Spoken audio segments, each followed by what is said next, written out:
if you want to know exactly when it is the best time to sow a certain vegetable in your garden, then this is probably the most foolproof method I can give you.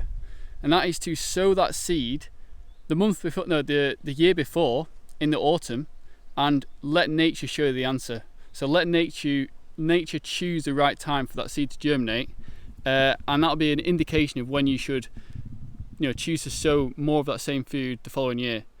And this has actually happened with me in the garden here. I have from last year, I let a lot of my plants go to seed and just disperse their seeds around the garden, around the grounds on their own.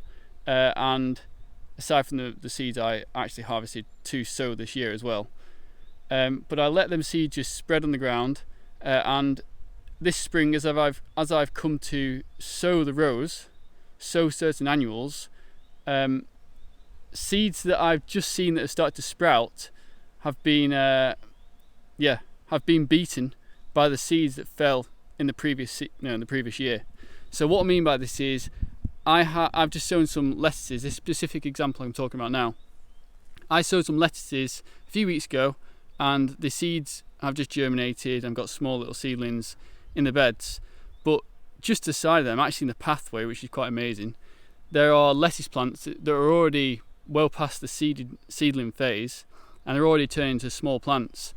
They are perfectly healthy, perfectly growing perfectly well, and not needed to water them at all. Nature chose exactly when it was the right time for the seed to germinate from last year's harvest and seeds. So this is another reason why I always recommend trying to leave certain plants in your beds to go to seed and let them just drop the seeds everywhere. There's nothing more rewarding than just seeing food coming up on its own with no intervention, no work, no watering, no weeding, nothing, just letting nature do everything for you. So even in growing annuals, a lot of people think you can only let nature play its full role when it comes to perennials, fruit trees, that kind of thing, because obviously year after year the trees just do their thing. They drop the leaves, or if they're evergreen they don't. They flower, they fruit, and then they flower and the fruit. It's just a cycle. It's the same cycle with annuals if you let it happen. A lot of growers obviously don't let a lot of their food go to seed because they prefer to harvest it that year and eat it, but it's always a good idea to let some of those foods, some of those crops, fully go through the process as nature has intended them to. And then, if you let that happen, not only do you get food for free next year without having to do any sowing or any watering, or even any bed prep or anything like that, you actually get the perfect indication of when it is best to sow your own seeds of that same plant, in your garden. So knowing what I've seen this year, observing the garden, seeing how these lettuce plants in this case are already small plants, probably about 2 weeks before I decided to sow, I'm going to think next year, right, I'm going to sow them same plants probably two weeks earlier next year to get as close to the natural timing as possible. Because when we think about it, these seeds, they fall in the autumn.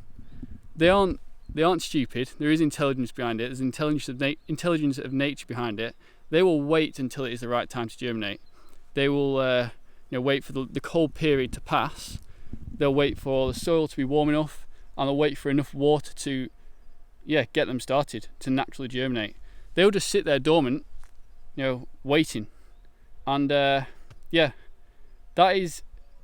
it's just amazing how easy growing food can be when you hand over the reins to nature, and at the same time when you learn from nature as much as possible. Like in this case, I'm saying if you want to know the exact time, the best time to sow a certain vegetable, observe your garden, let nature play its full cycle out, and just watch what happens, because that will be your answer.